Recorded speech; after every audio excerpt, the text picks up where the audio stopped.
Egameni likaYise kaMoya Oyingcwele, babingelela bazalwane egameni leNkosi yami uJesu.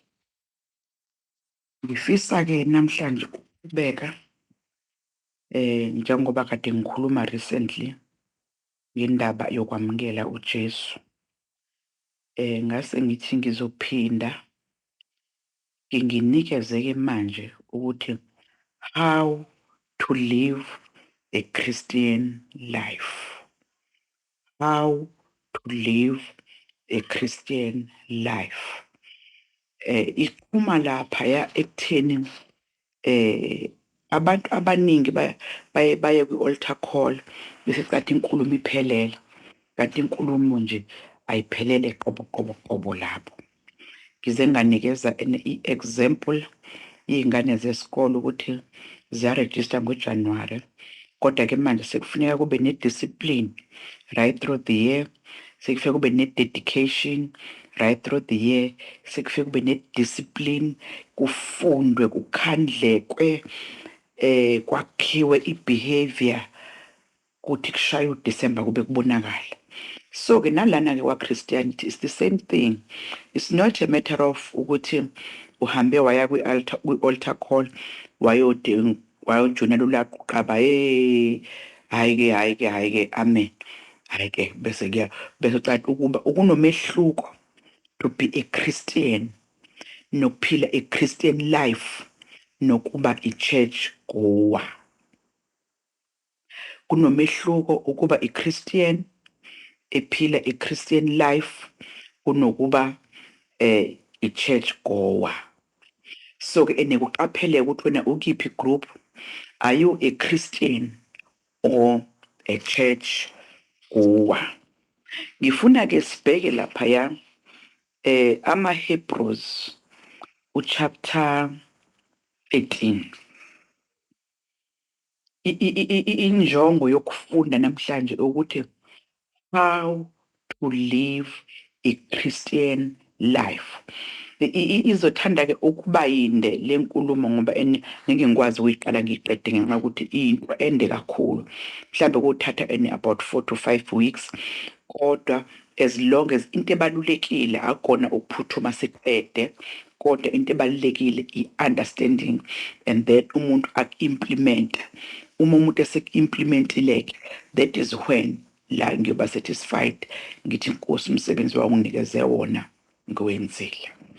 Right.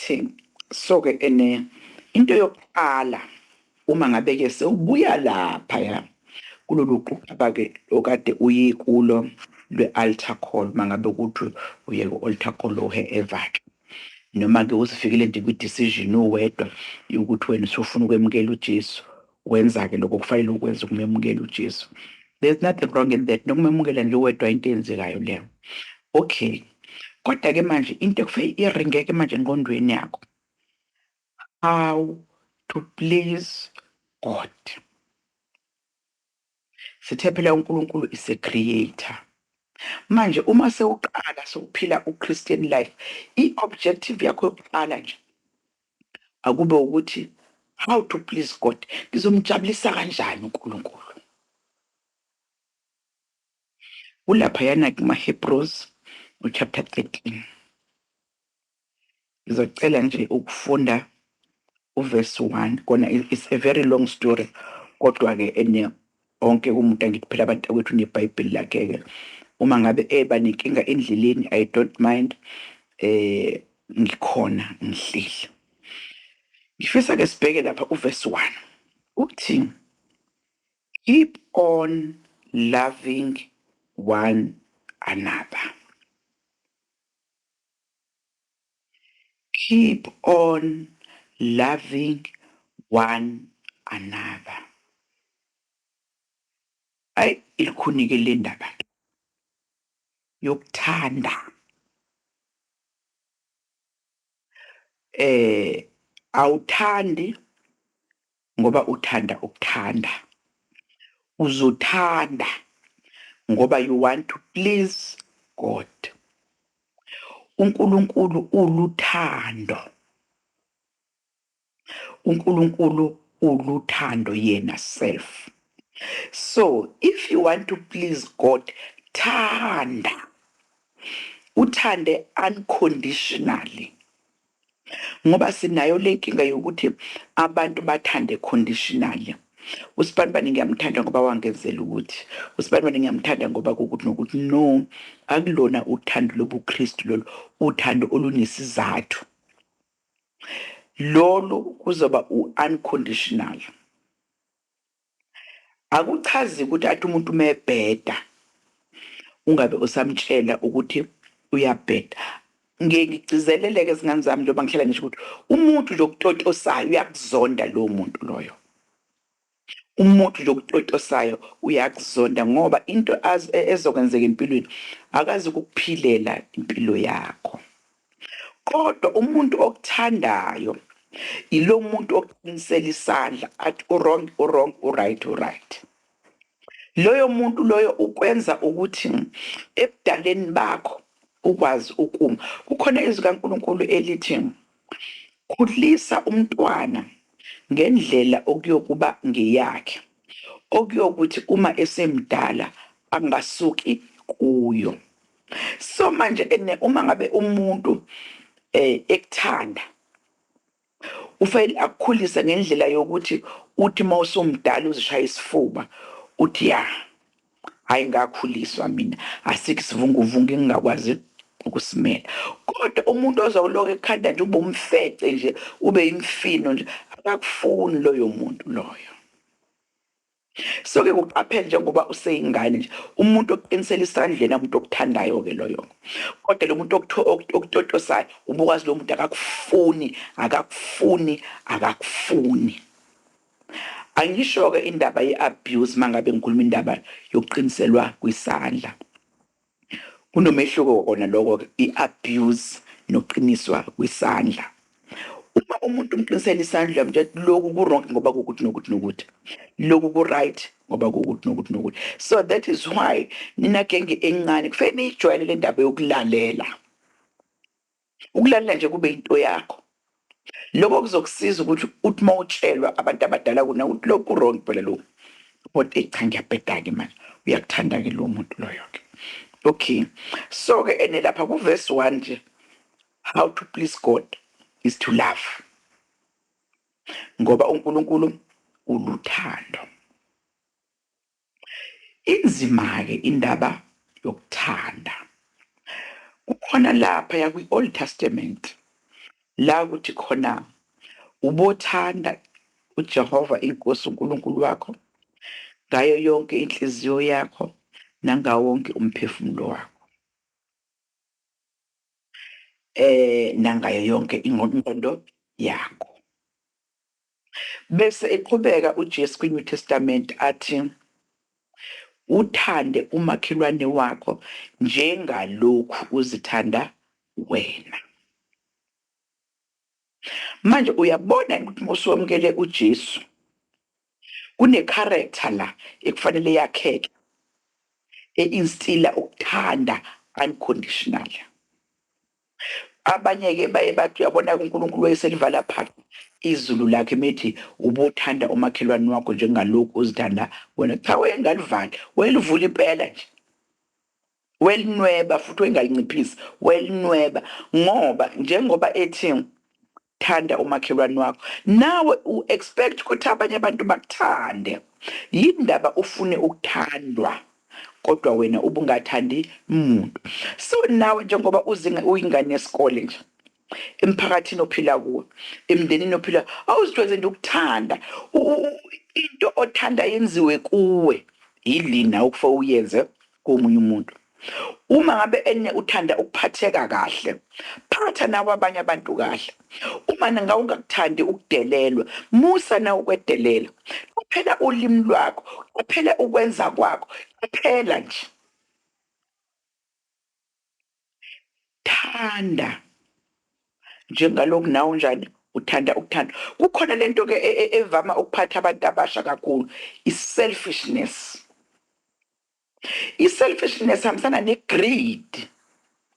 Umuntu o-selfish umuntu ozicabangela yena kuphela, umi me, me, me.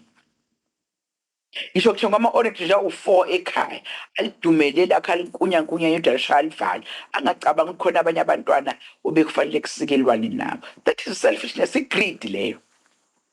Umuntu one-greed nomuntu o-selfish uphawu olukliye lokuthi akanalo uthando.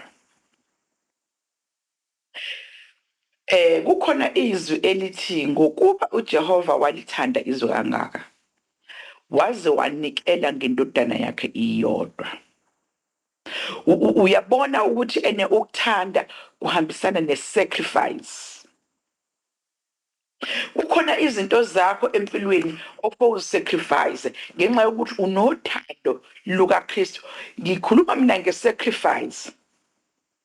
Ungalindeli lutho in return ngoba abanye they give i-sacrifice nge-purpose ukuthi ngizozuzani la. Uma unalo attitude, uma unaloyo motive, the best thing never you dare sacrifice ngoba it means phela wena uya-investor. Uya-investor kuyothi at the end of the day uthi uyabona njalo ngasacrifice njalo kodwa ngoba even ukhulisa ingane yakho uyikhulisa nje ngenxa yokuthi eyakho uyayithanda. Akungathi ingane mayisindala bese uthini awubuke lo ngamenzela ukuthi nokuthi nokuthi kodwa ubuke yena sekukuthi nokuthi nokuthi. Ingane vele inaleya principle, inaleya rule, inale instruction yokuthi thanda umzali wakho umhonorishe. I-principle nje yengane leyo. So ingane iphutelekile ukuthanda imhonorishe umzali. So-ke nani-ke izingane njengoba nizophila-ke emhlabeni awuzifundise ukuthanda unconditionally, uthande umuntu ngoba eyisidalwa sikaNkulunkulu. Kukhona into engengiyibona ukuthi uyazi ukuthi i-judgment day ngokwami ukubuka kube ngelona usuku olulukhuni kakhulu ngoba uthi uJesu ngelinye ilanga uthi ngiyothi ngangilambile wangangipha ukudla, ngangihlubule wangangembeza, ngangigula wangayi ukuyongibona, ngangisejele wangeza ukuzongibheka. Uyabona ukuthi that is very simple. Uze uthi uJesu ngelinye ilanga sebeyabuza-ke laba-ke ukuthi bobe bebuza abantu ukuthi hayi Nkosi uJesu wawukuphi? Uthi uJesu bona labo ohleli nabo. Uyabona ukuthi le ndaba yokunakekela omunye umuntu uzocathi wena unakekela umuntu. Awunakekela umuntu. You are fulfilling God's purpose to love unconditionally. To love ngaphandle kokubheka inzuzo.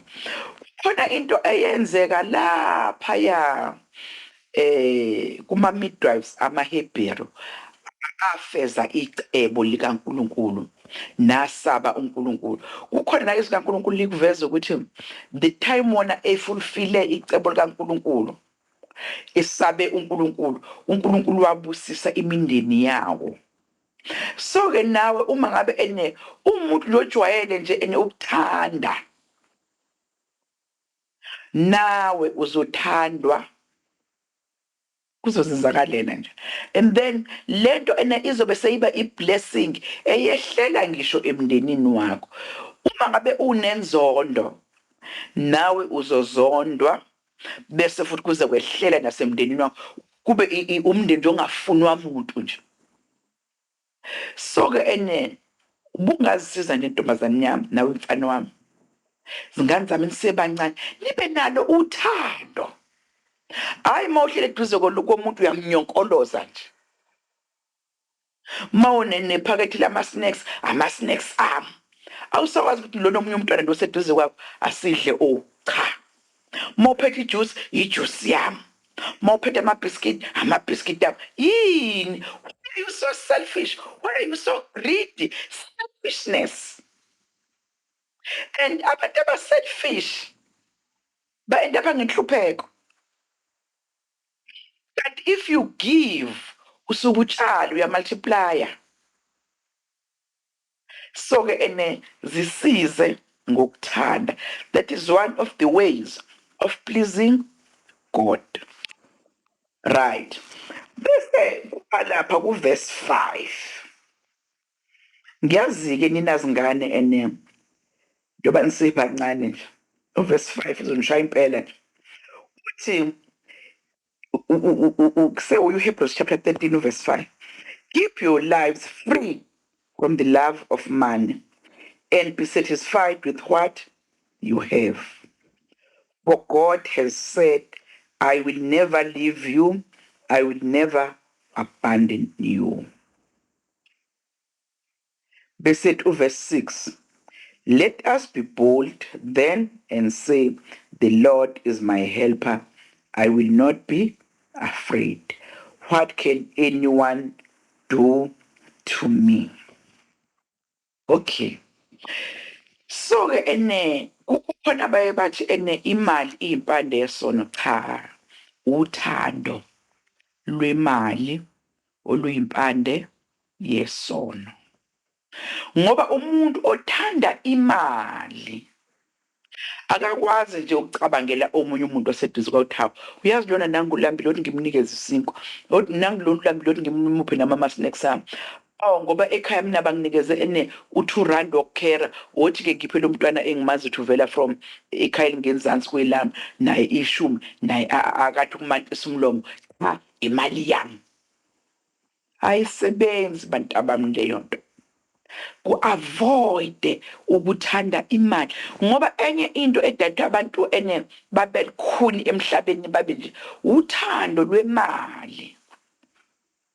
Umuntu ejathuliswe ibalance ekhuphukayo, senginemali engaka, senginemali engaka, senginemali engaka. Kukhona abangenandaba ukuthi khona umuntu oswele ibhantshi elilodwa, ijezi elilodwa, isicathulo, yena unenqumbi. Angeke nje athathe u20 rand athawu. Uyazi ukuthi ubokuye lapha emasekeni nawo ukuyobheka ukuthi ngeke ulithole ijezi. Angeke. Ngobani? Imali yakhe. So-ke bantabami-ke njengoba nisezingane, kugweme ukuthanda imali. Thanda uNkulunkulu, uthande umakhelwane wakho, uyeke ukuthanda imali. Ngiyacabanga nje ukuthi nina kule age enikuyo noma nesikoleni ekuseni nike nintshontshe nokuyintshontsha nje imali.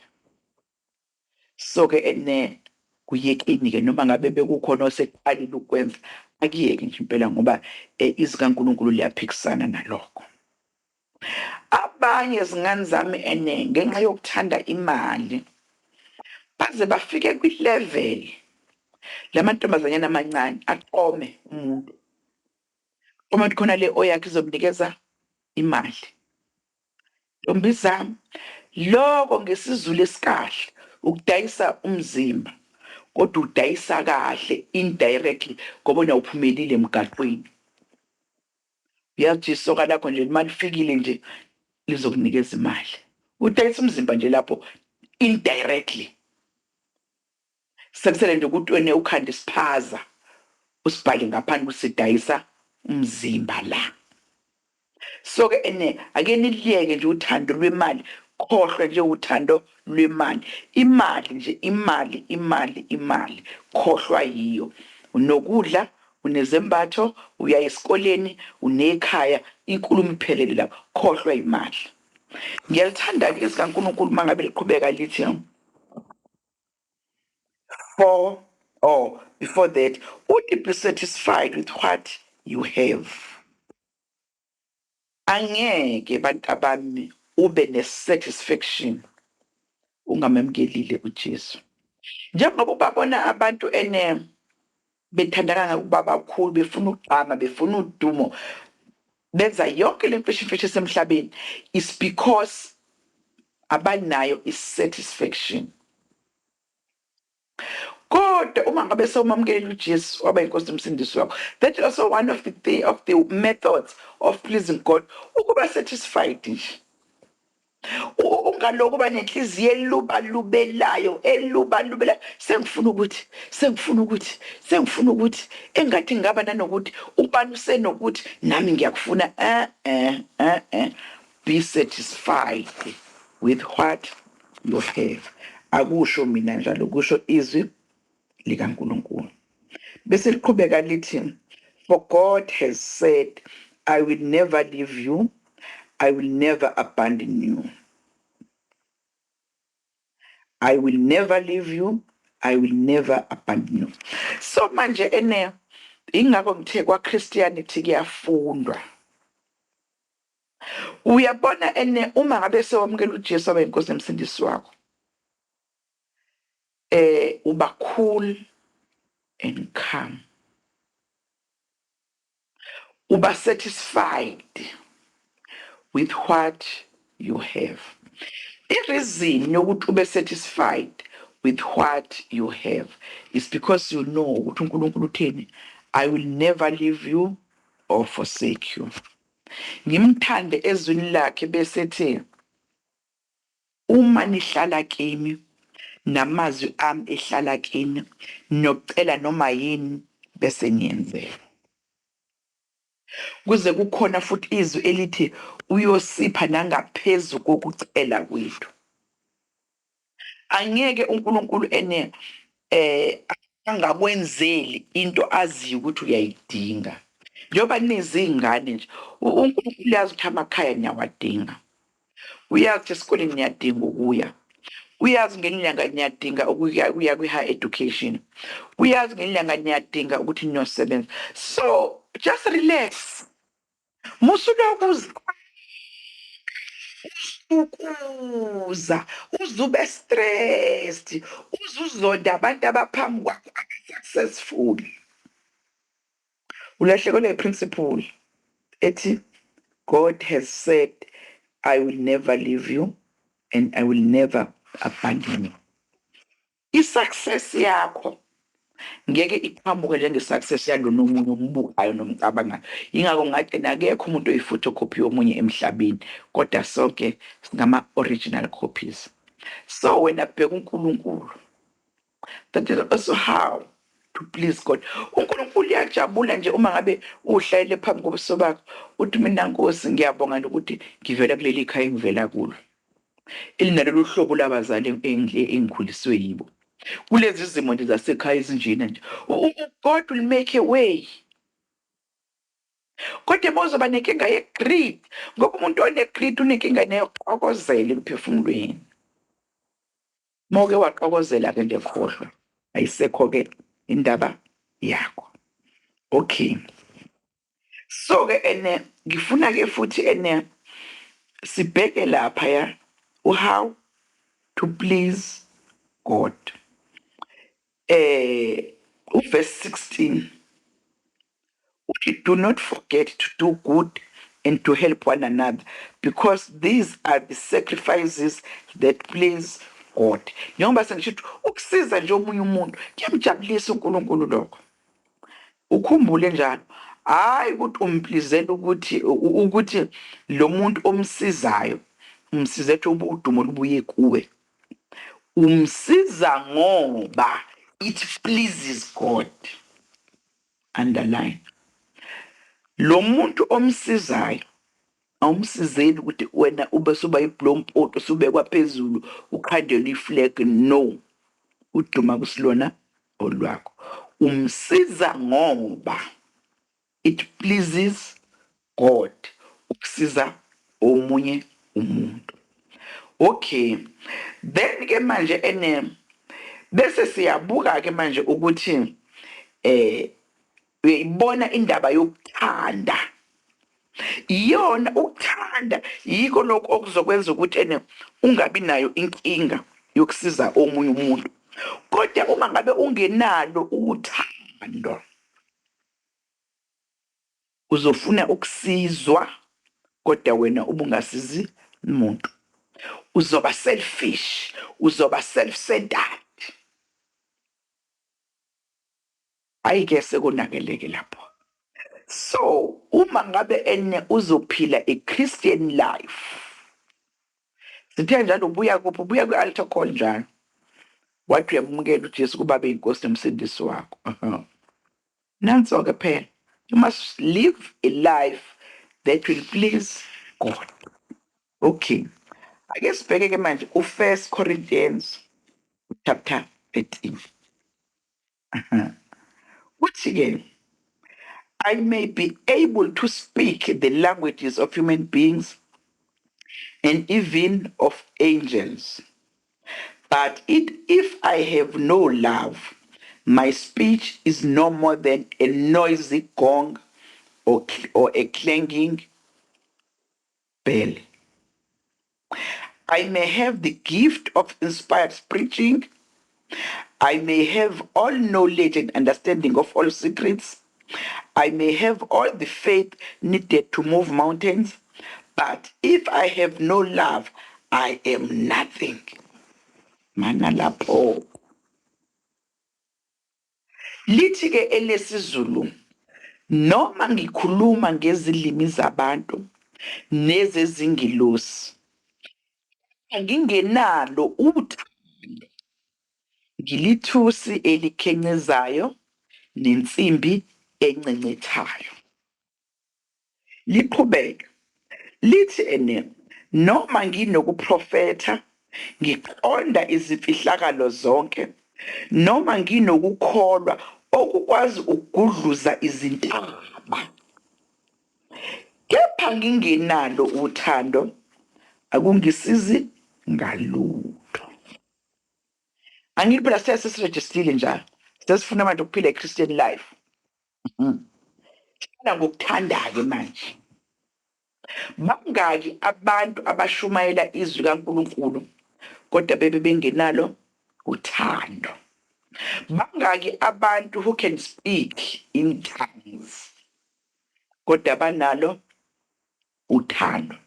Bangaki abantu abenza ama-miracles in the name of Jesus Christ kodwa banalo uthando? Uyalizwa-ke izwi kaNkulunkulu lapho lishaya u-photo finish lithi nje ku-useless nje,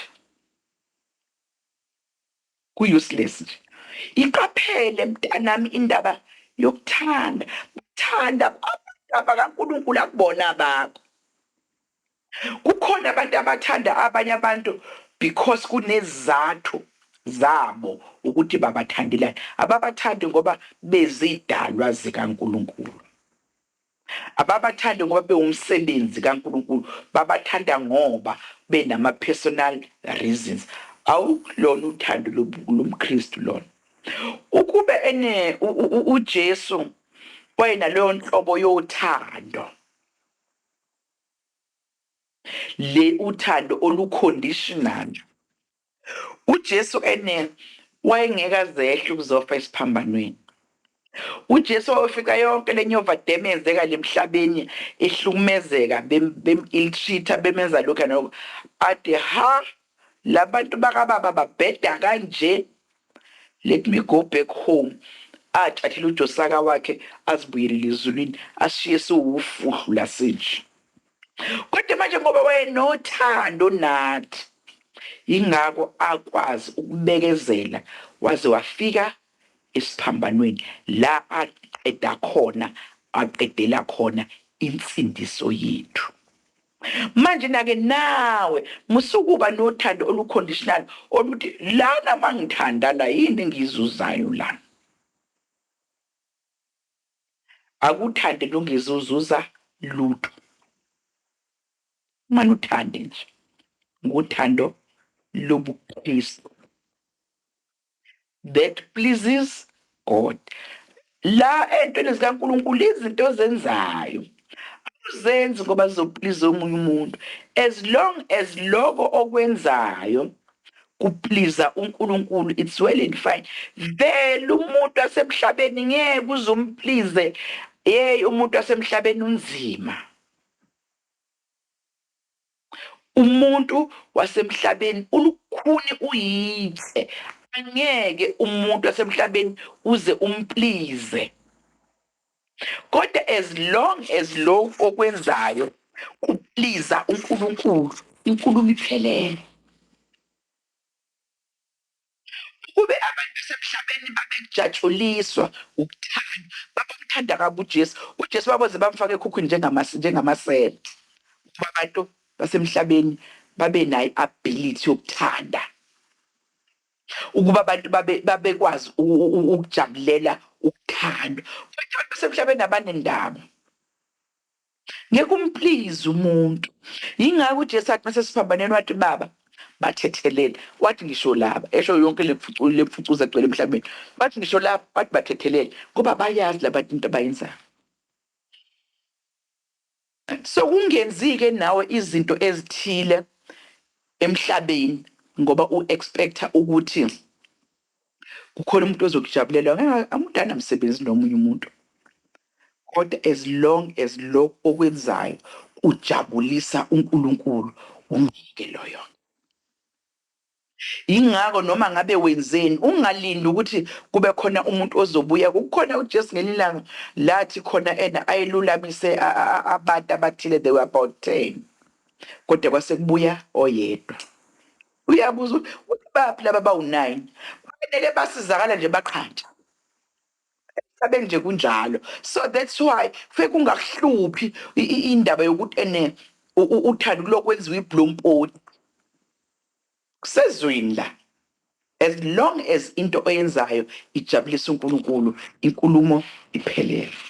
So-ke muqapheleke u-1 Corinthians chapter 13 ukuthi izinto ozenzayo zenze unothando lokuzenza. Kukhona abantu abashumayela ngoba befuna udumo. Kukhona abantu abakhuleka ngoba befuna udumo, abanalo uthando kodwa bafuna udumo.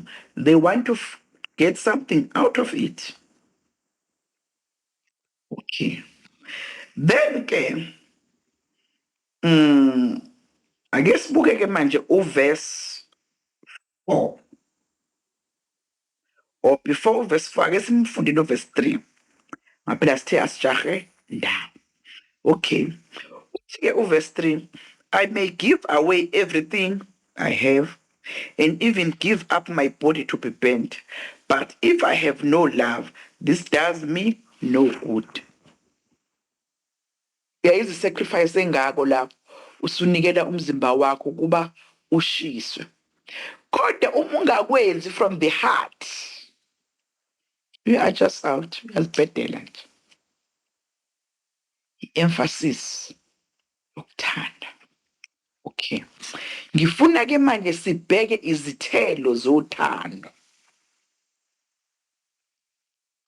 Verse 4, love, not izithelo as such, ama-characteristics othando, ukuthi uthando lunjani. Yingakho ngithe ingane yaka-grade R ifunda i-discipline. Ayisizuhamba nje idla nango-9, ayisizuphuma nje noma kanjani iyochama, isizocela manje. So-ke nawe uma ngabe sewamukela uJesu waba inkosi umsindisi wakho, into ozophunwa zona, right? So-ke manje sifuna ukubona ukuthi-ke manje onothando ubanjani, ngoba ungasho nginothando kabe nothando. Lana into lezikaNkulunkulu akusho umuntu ngomlomo wakhe, inkambo le. Njengoba ngikhuluma indaba engazesikole zingayigqoka zonke i-uniform, mhlawumbe zithi ziya esikoleni, kodwa bese uhlangana nazo endleleni yabo ingane yesikole le umgundatshalo nansi uzipake lapha esipotini kodwa in-uniform. So-ke akuwona umlomo kuba inkambo.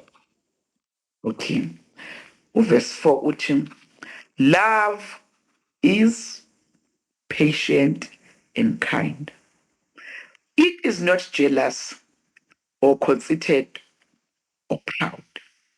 Love is not ill-mannered or selfish or irritable.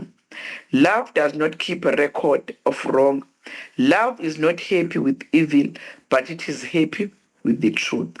Love never gives up, and its faith, hope, and patience never fail.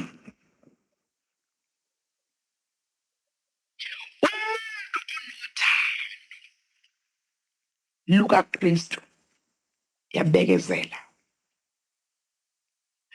Umuntu onothando lukaKristu is very patient. Achaze ukuthi ngoba naku-ke umuntu unothando lukaKristu upatient sekufaka besidlalo. No, ukhumbule ukudlala ngalowo muntu ngoba umazi ukuthi unjalo, ufaka umunwe ehlweni lukaJehova. Ukhumbule phela lo muntu osamukela uJesu waba inkosi nomsindisi wakhe, sekuthiwe kuye according to the scriptures, angabuyiseli okubi ngokubi kodwa okubi ngokuhle. Wena uzolokhu umdlala nje, ulokhu umdlala nje. Hawu sibanibani zithingithingi phela, hawu bayakholwa labo, hawu noma ungathini nje kuye ngeke azenze lutho, noma ungenzani nje kuye ngeke. Hey, ufaka umunwe ehlweni likaJehova. Ngakho-ke ingane zami, niyiqaphele leyo nto ekukhuleni kwenu, namanje abanye bancane nje niyigade lona, ungadeleli, ngoba umazi lo muntu omdelelayo ukuthi i-relationship yakhe ubudlelwane bakhe noNkulunkulu bungakanani. Uzombona unesithingithinganyana nje, wena ucathi ungedwa.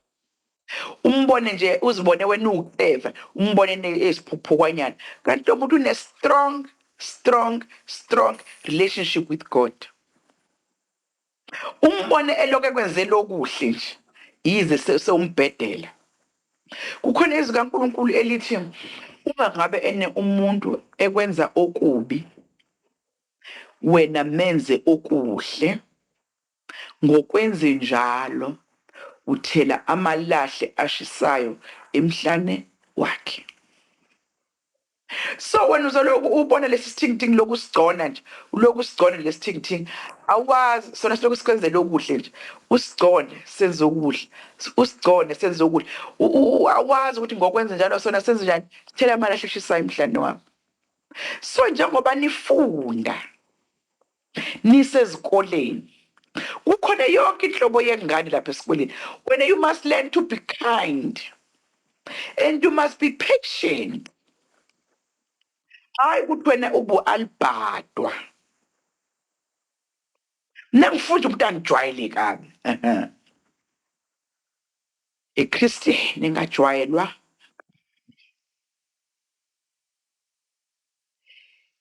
ngeke ngithi-ke ungakuvumi ukuba isiwengu empilweni. Ungathi abantu mebenza izinto zabo and then you join them, ngoba uzo-endapha uyilulwane. Mebeyale bhu, mebeyale bhu, mebenza ukuthi nawe la uzo-endapha uyilulwane. You must learn to stand. Yazeke nje kahle i-character yakho. La kwa-Christianity zingane zami kukhandwa i-character. Hallelujah. Because at the end of the day, we must be Christ-like. Kukhona abantu abanye abazoloku bechukuluza,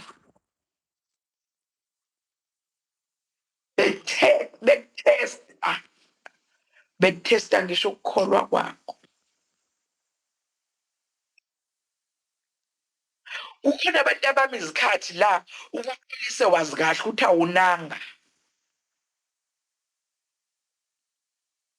kodwa uxolise wazi kahle ukuthi awunanga, uxolise woniwe,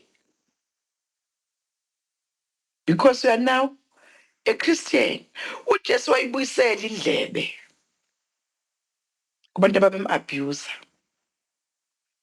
Umfundi aseyehumpunile, uJesu wayicosha wayibuyisela. So-ke nathi uma sizohamba indlela yobuKristu, kukhona iy'khathi la soxolisa khona singonanga, sazi kahle ukuthi asonanga, but for the sake of Christ, for the sake of singama-Christians, sithobe. Izwe lisibuke solamthuthu, kanti it's because of inkolo yethu ubuKristu. So uthando bantu abami liyabekezela, uthando lumnene, uthando alinawo umona, uthando aluzigabisi, aluzikhukhumezi. Uyabona labantu abanenkinga ye-pride. ungabe umKristu one-pride, ngoba kukhona abantu abathi bemukela uJesu kepha bazimpiko. Mina mina mina hayibo, pride. They are jealous of each other, jealous even nangama-gifts. Phakathi nje emsebenzini kaNkulunkulu uthola ukuthi lona une-gift ewukuthi lona une-gift ewukuthi, uthola ukuthi sekhandeka ukuxokozela khona la because of these gifts. Ubona ukuthi yena le gift yakhe ngani. Kukhona abantu abanama-gifts anganakekile. Ama-gifts angabenzi bagxame. Uthola ukuthi kumphethe kabi lokhu ukuthi yena une-gift engamenzi abe ungiboneni mazulu.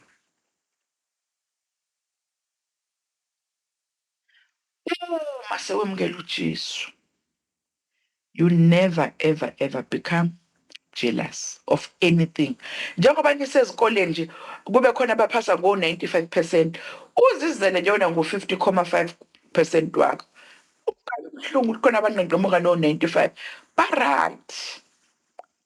Nawe ngo-50.5, uJehova uzokukhandela nje indlela uyoze ufike nawe la kiwa khona ngo-50.5% wakho. Kodwa uma usuzoba nomona nalabantu abaqeqemuka ngo-90%, uthando lukaKristu alisekho kuwe. Asizikhukhumezi bantakwethu noma ngabe uNkulunkulu sekubusise ngani, noma ngabe uvele ekhaya elinjani.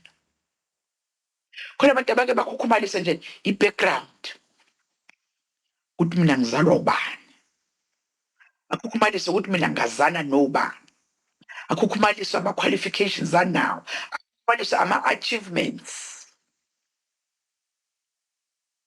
Thola ukuthi umuntu useyimpikoko, helele. Akukhukhumaliswe ukuthi yena ukhonza ebandleni eliwukuthi, elinomlando owukuthi, eliholwa uMr so and so. Fica umuntu ukhukhumele. Hayibo, kuphi lapho? Does that please God? Indlela ejabulisa uNkulunkulu yonke lonto yakho osuyenza njalo? No. Usuzipliza wena nabangani bakho. Okay. Love is not happy with evil, verse 6, but is happy with the truth. Iqiniso ngithi vele libuhlungu ke zingane zami. Umuntu masumtshela iqiniso uyanyanya. Ninake ngenxa yokuthi uNkulunkulu unenzele lo musa ukuthi nazi ama-secrets akhe at an early age. Iqiniso likhona lapha kwi-spiritual armor. Kwi-spiritual armor kuthiwa iqiniso libophele esinqeni. Ma umfana iqiniso libophele esinqeni, kubile libopha ibhlukwe lakho. Uma uyintombazane iqiniso libophele okhalweni impela, kubi lona libopha isiketi sakho. The truth. Musukuhamba uhubhuza amanga la etiyeleni. Nina abafana nihamba nohubhuza amanga la, utshela umuntu wesifazane ukuthi uyamthanda ubumkanuka.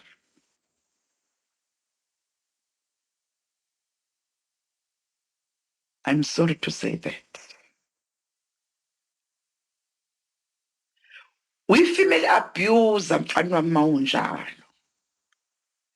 Do you think that pleases God? I doubt. I doubt. Iqiniso, iqiniso, iqiniso. Mantombazane ami, liboshwe iqiniso esinqeni. Lula ukhuluma iqiniso ngoba umuntu okutshela iqiniso ugcina usumzonda. Ingakho kufanele nifunde ukukhuzana nibancane ningaka. Umuntu mesabheda ngane yakwethu ake singene ekamereni sivale eminyango uyazibona nisisi ukuthi usuyabheda. Ngani na? Ngokuthi nokuthi. Hayi ngeke kodwa ngane yakwethu ke noma ungangibhekela wenzeni kodwa kona usuyabheda-ke manje. Uyamthanda-ke lo dadweni le. Kodwa uma ungeze udadewenu ungeze ukumtshela iqiniso, umfowenu ungeze ukumtshela iqiniso, uyamzonda. Uyamzonda. So-ke ngale kwi-spiritual armor likhona iqiniso. Nangapha futhi ekuthandeni likhona iqiniso. Uma ujwayele ukukhuluma iqiniso kwabantu basebenzisa igama lokuthi that one is very strict. You have to, if it costs you. Ingakho kufanele kungaqali kakhulu ukubona ungasathandwa kakhulu. That's because you're speaking the truth, all right? Vele ngiyamthanda umhlabeleli waseLuthela othi lokhu ngithandwa nguJesu ngiyokumemeza ngakho. Ngoba akukuzukusiza ukuthi uthandwe ngabantu ngenxa yokuthi wena uthengisa ngeqiniso.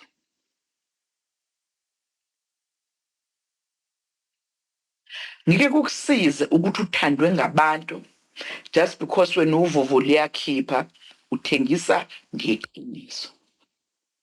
Iqiniso lapho lilihle khona ngani zami. Anganyanya umuntu namhlanje. Anyanya impela nje. Kodwa ngelinye ilanga ekujuleni kwenhliziyo yakhe noma ngekabuye ukuzakuza ukuthi hey cha kodwa uqinisile kodwa iqiniso lomvulelekele enhlizweni yakhe ukuthi kodwa yikona you were right. So lifundeni-ke abantu abami iqiniso manje nisezingane. Nifunde ukukhuzana manje nisezingane. That also falls under pleasing God. Okay. Then ngifuna-ke ke sibheke manje uverse 8. Love is eternal. Love is eternal. Uthando into engunaphakade. Yeah. Uthando into engunaphakade. Ingakho izwi kaNkulunkulu lithi ngokuba uJehova walithanda izwe kangaka waze wanikela indodana yakhe iyodwa ukuba iloyo naloyo okholwa yangabhubhi kodwa abe nokuphila okuphakade. It is because love is eternal. It is because kunokuphila okuphakade which originated from uthanda. Ingenxa yokuthi kunokuphila okuphakade okwa-originated ekutheni uJesu afe esiphambanweni.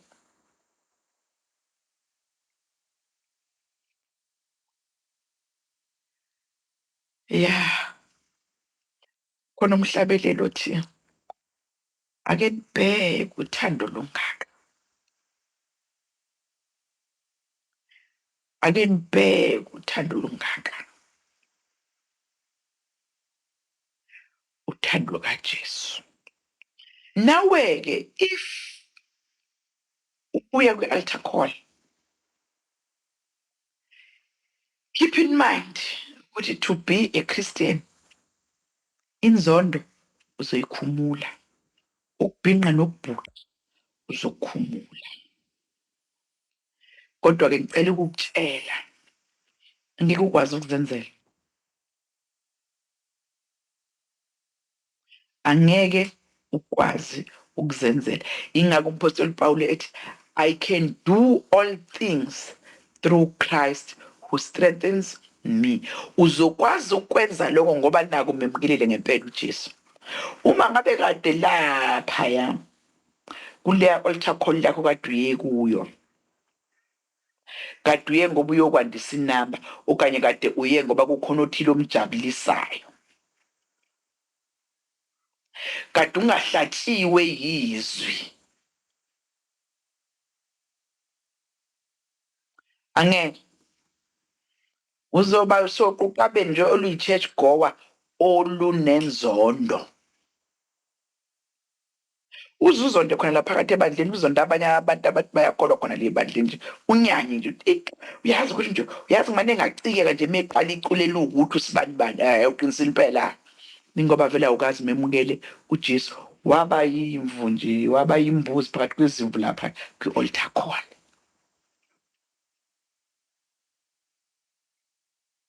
Uthando bantu abami lu-generator from Jesus only.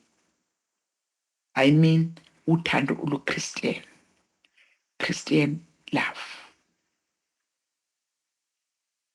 Ingakho-ke ethi umpostoli Paul, I can do all things through Christ who strengthens me. Uma sommukelile uJesu abe inkosi nomsindisi wakho, ubukhona bakhe empilweni yakho ibona obenza i-change kwi-behavior yakho. Ingakho uma uwumKristu, abantu abangakholwa bayakwazi ukubona ukuthi umKristu ngempela nokuthi awuyena umKristu. Bayamazi umuntu ophila kuKristu, abantu abangakholwa. Bayakwazi futhi ukubona i-fake Christian futhi abantu abangakholwa. Kanti ngumuntu ongakholwa ngiyakutshela wena, babukeli phansi, babukele ekhukhwini labo bantu ababona oZobho. Ingakho umuntu ongakholwa mina ngimthanda impela nje, ngoba lolo suku olomfica emukela uJesu uyobe sekholwa ngempela, ngoba usekwababona abantu abadlalile ngevangeli. Yingakho uNicodemus aya kuJesu ebusuku, wababuka lonke lolu kugaba wabathi laba bazongilahlekisela khona ngokungekho lapha, wabalaxasa wangena etiyele mna yaya kuJesu ebusuku. So abantu abangakholwa mina ngibathanda impela nje kunalaba abadlalayo abandisa i-statistics esithi eSouth Africa we have got so much Christians. So ke ngizofisa ukuma lapho about uthando. Kodwa ke uma ngabe soqala impilo yobuKristu, you've got to read the word of God. You've got to read the word of God. Kukhona la uzohamba uqhaliseleka khona endleleni, ufunde uzwe, mawungezwa ngike ngithi ngikhona phela, ngingakazi ukufa futhi masishane.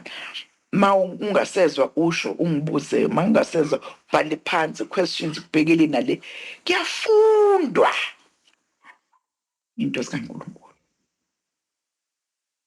Njengengane yesikole eregister ngoJanuwari yobhala i-exam. Amen.